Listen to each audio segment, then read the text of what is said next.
오늘은 45주년 창립 감사주일입니다. 우리 사랑하는 성도님들, 변함없이 한결같이 우리 주님의 몸된 시민교회를 잘 섬겨주시고 또한 자리 지켜주셔서 너무 감사합니다. 우리 서로 감사하다고, 또 당분간 이제 당신 덕분에 우리 교회가 잘 이어왔습니다라고 우리 서로 격려하고 축하의 박수 한번 할까요? 네, 서로를 위해서. 네.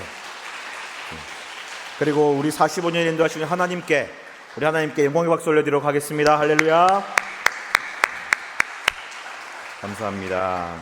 이 모든 것들이 주께서 이루신 것인 줄 믿습니다. 말씀드린 대로 오늘은 우리 교회가 이곳에 세워진 지 45년이 되는 그런 날입니다. 제가 우리 시민교회에 걸어온 모든 걸음들 그 자취를 제가 다 알지는 못하지만 하나님의 큰 축복과 은혜가 있었던 것 분명하고요, 놀라운 부흥도 있었습니다. 또한 그와 함께 많은 어려움과 고난이 있었다는 것도 알고 있습니다.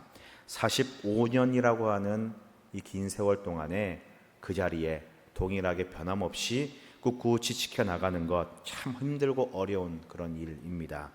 전적인 하나님의 인도하심, 돌보심이 아닐 수 없습니다. 우리 하나님은 언제나 우리를 그렇게 돌보시고 인도하여 주십니다.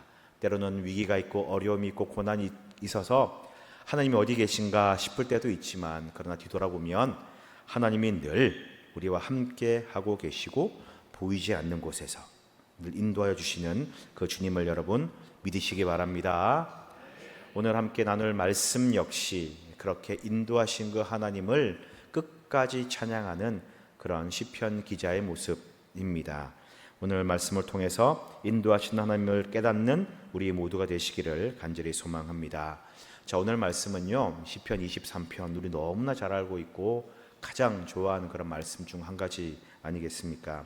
다윗이 쓴 시입니다. 다윗이 그의 인생의 말년에 인생을 다 정리하면서 이제 마지막으로 드리는 고백의 시가 바로 시편 23편입니다. 그가 평생을 살아보니까, 그의 인생을 뒤돌아보니까 하나님의 사랑과 은혜만이 늘 그와 함께하고 있었다라는 것을 깨닫게 되고 고백하는 그런 내용입니다. 그래서 이런 고백을 하죠. 6절의 마지막에 보면은 내 평생의 선하심과 인자하심이 반드시 나를 따르리니 라고 그렇게 고백하고 있지 않습니까? 내 평생의 선하심과 인자하심이 반드시 나를 따른다. 나의 모든 인생은 하나님이 선하심과 인자하심으로 이루어진 삶이다. 그리고 하나님은 앞으로 변함없이 나를 선하게 인자하심으로 인도하실 것이다 라고 하는 그런 고백을 지금 하고 있는 것입니다. 여러분, 어떤 고백입니까? 1절과 2절 한번 볼까요? 이렇게 이야기를 합니다. 잘 알죠? 같이 읽습니다. 시작. 여호와는 나의 목자시니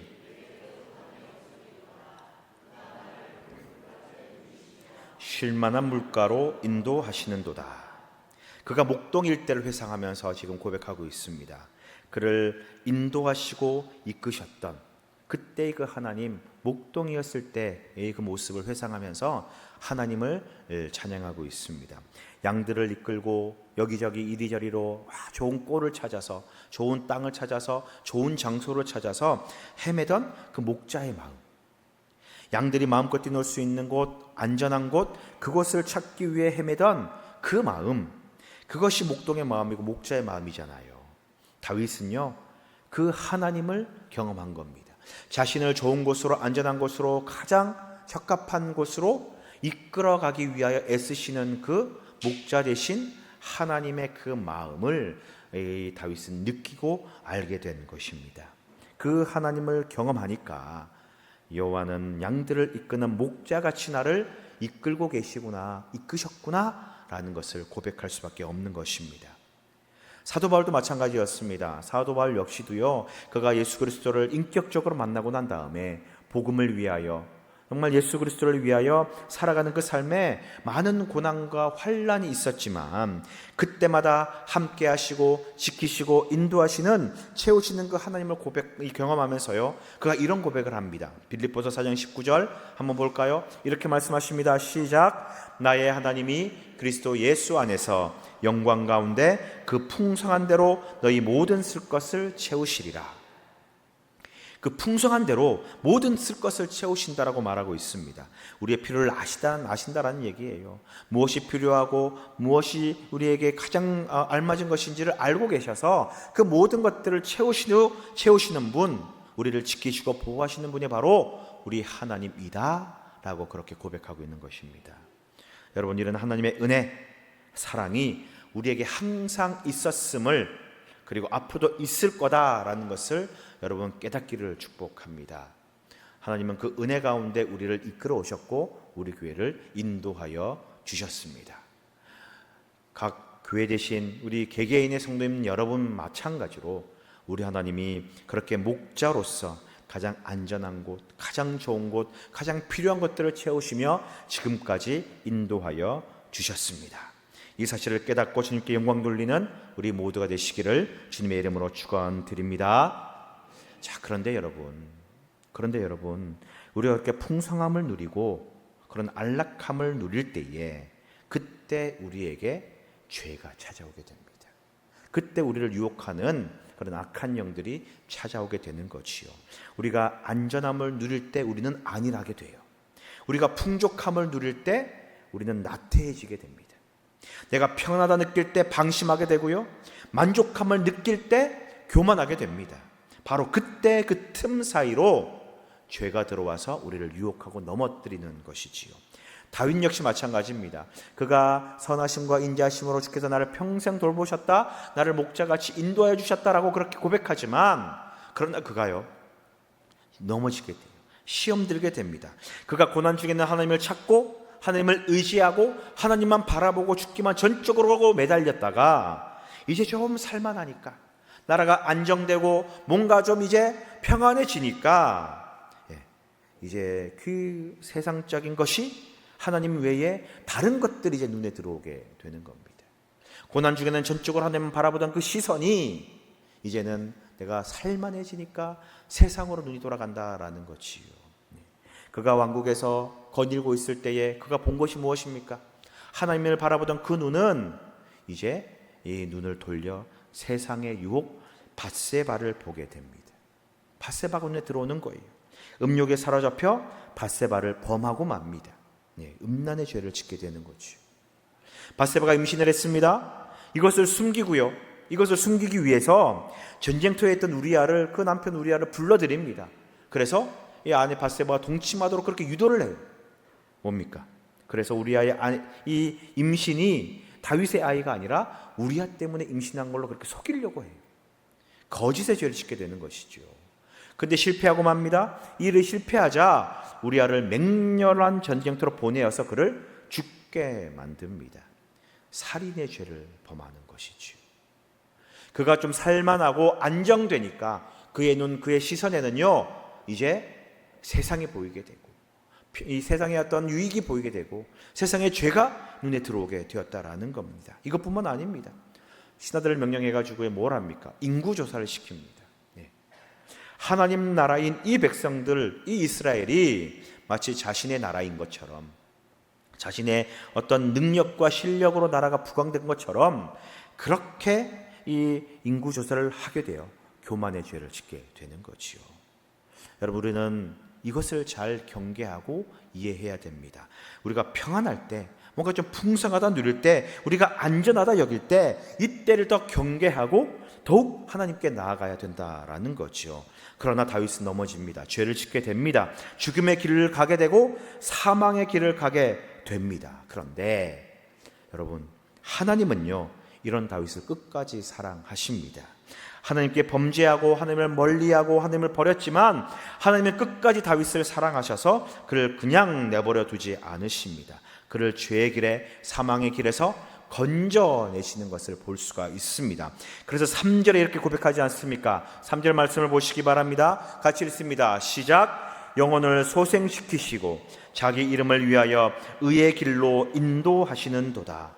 죽어가는 내 영혼, 죄로 인해 사망의 길로 가고 있는 그 죽어가는 그 영혼을 소생시키시고 이제 죽음의 길, 죄의 길이 아니라 의의 길로 나를 인도하시는도다. 죄 가운데서 그 가운데 있는 우리를 하나님은 버리지 아니하시고 외면하지 아니하시고 우리를 버리시지 아니하시고, 그럼에도 불구하고 우리가 죄 가운데 있음에도 불구하고 여전히 하나님은 우리를 사랑으로 이끌어 주시고 건져 주고 계시고 붙들고 계시다라고 하는 그런 말입니다. 보세요, 여러분. 전부 죄인이지 않습니까? 예. 하나님 앞에 다 죄인입니다. 우리는 다 음란하고 거짓되고 미워하고 시기하고 질투하고 비방하고, 또한 하나님을 부인하기도 하고 외면하기도 하고 하나님을 원망하고 때로는 저주하기도 하는 다 죄인들입니다. 그런데 그럼에도 불구하고 하나님은 끝까지 우리를 사랑하십니다. 우리를 인도하십니다. 우리를 놓지 않으십니다.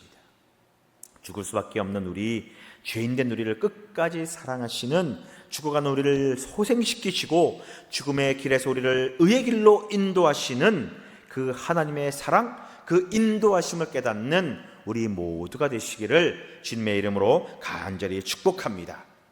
또한 여러분 어떻게 인도하십니까? 4절 말씀 보시기 바랍니다. 내가 사망의 음침한 골짜기로 다닐지라도 해를 두려워하지 않을 것은 주께서 나와 함께 하심이라. 주의 지팡이와 막대기가 나를 안위하시나이다. 여러분, 다윗은요 평탄한 삶을 살았던 사람이 아닙니다. 사울의 질투와 시기를 받아가지고 도망자의 신세가 되어가지고 갖은 고난과 어려움과 핍박 속에서 살았던 사람이 다윗이었습니다. 생명의 위기도 수없이 겪었고요, 많은 수치를 당하고요, 비난을 당하고요, 조롱을 당하는 고난의 연속인 삶이 바로 다윗의 삶이었습니다. 말 그대로요, 죽음이 그 목전에서 사망의 음침한 골짜기로 다니는 삶이 바로 다윗의 삶이었다라는 것이지요. 그러나 다윗은요 그 사망의 음침한 골짜기 위기 가운데서도 해를 당하지 않습니다. 죽임을 당하지 않습니다. 어려움은 있었으나, 고난은 있었으나 그에게 믿음이 있고 확신이 있으니 하나님이 나를 지켜주신다, 나와 함께 하신다라고 하는 확신이 있었다라는 거예요. 주의 지팡이와 그 막대기가 나를 안위하신다, 나를 지켜주신다 라고 하는 믿음 가운데 살아가니 정말 주께서 지팡이가 되시고 막대기가 되어서 그를 보호하여 주시고 인도하여 주셨다라는 겁니다. 여러분, 지팡이가 뭡니까? 지팡이는요 도구입니다. 의지하는 도구입니다. 내가 일어설 수 있도록, 내가 길을 갈 수 있도록 나를 도와주는 도구가 바로 지팡이지 않습니까? 내가 귀대어서 쓸 수 있고요, 내가 받쳐서 쓸 수 있고요, 그리고 내가 걸어갈 수 있도록 돕는 것이 지팡이입니다. 지팡이는요 항상 내 앞에 있습니다. 내 한 걸음 앞에 먼저 나아가는 것이 지팡이다라는 것이요. 나보다 한 발 앞서 행하면서 내가 가는 그 길, 안전한 길이 어딘지, 견고한 길이 어딘지 먼저 내딛는 것이 지팡이다라는 거예요. 막대기는 어떻습니까? 막대기는 때로는 공격을 막아주는 방패 역할도 하고요, 공격하는 무기의 역할도 해요. 원수들이, 대적들이 나를 공격할 때에, 나를 헤아려 할 때에 막아주고 물리쳐주는 도구다라는 겁니다. 여러분, 다윗에게 하나님은요 기댈 수 있는 존재였고요, 다시 일으켜주는 존재였습니다. 먼저 행하시고 안전한 길로 인도하시는, 먼저 앞서 행하시는 그 하나님이셨습니다. 내 앞길을 막고 나를 공격하고 나에게 해를 끼치는 저 원수와 대적을 막아주고 물리쳐 주시는 분이 바로 우리 하나님, 다윗의 하나님이었다라는 거지요. 여러분, 우리의 하나님은요 이런 분입니다. 내가 고난 중에, 환난 중에, 어려움 중에, 세상에 멸시받고 천대받고 무시당할 때에 내 편에 서가지고 나를 일으켜주고 나를 이끌어주고 한 발 앞서 가시면서 가장 안전한 길로 인도하시는 분, 그리고 모든 대적들, 모든 공격으로부터 나를 보호하시고 어려움을 물리쳐 주시는 분, 여러분, 하나님은 이런 분이십니다. 그래서요 다윗이 이렇게 고백하잖아요. 주께서 내 원수의 목전에서 내게 상을 차려주시고 기름을 내 머리에 부으셨으니 내 잔이 넘칩니다. 결국 승리를 주신다는 얘기입니다. 세상에서 인정받게 하신다는 얘기고 존귀하게 만들어 주신다라는 그런 의미입니다. 우리 하나님은 이런 분, 차고 넘치는 은혜와 복을 주시고 나를 인도하시는 분이 바로 우리 하나님이다 라고 고백합니다. 그래서 다윗은요 언제나 함께 하시고 항상 선하게 항상 가장 좋은 것으로 그 인도하신 하나님을 경험하면서 그 삶을 정리하며 이런 고백을 드리는 겁니다. 내 평생에 주의 선하심과 인자하심이 반드시 나를 따르리니. 나의 모든 삶에서 선하심과 인자하심으로 나를 이끄시고 베푸시고 역사하셨던 그 하나님은 앞으로도 내가 죽을 때까지 변함없이 그 선하심과 인도하심으로 우리를 이끄시고 인도하실 것이라는 확신을 가지고 말하고 있는 것입니다. 여러분, 다윗의 그 인생이요, 우리의 인생과 똑같아요. 우리 교회가 걸어온 그 걸음과 똑같습니다. 여러분, 잘 한번 돌아보시자고요. 우리가 교회가 설립될 때부터 함께 하신 우리 성도님들 계십니다. 아니면 아주 우리가 교회가 초창기 때부터 함께 하셨던 많은 분들 계시고요. 아니면 오신 지 얼마 안 되신 분들도 계실 것인데, 그런데 모든 걸음들 그 역사를 우리가 돌아보면요, 굴곡이 있고 어려움이 있고 하나님의 인도하심과 보호하심도 있고, 그러나 교회가 주님 앞에 범죄하고 잘못한 것도 있었다라는 것입니다. 45년간 우리 시민교회를 그럼에도 불구하고 인도하시는 분은 바로 우리 하나님이십니다. 우리 교회가요, 우리 성도님들의 모습이요, 하나님 마음에 딱 들어맞기 때문에 정말 합당한 그런 모습이기 때문에 우리를 그냥 인도하셨나요? 아니에요.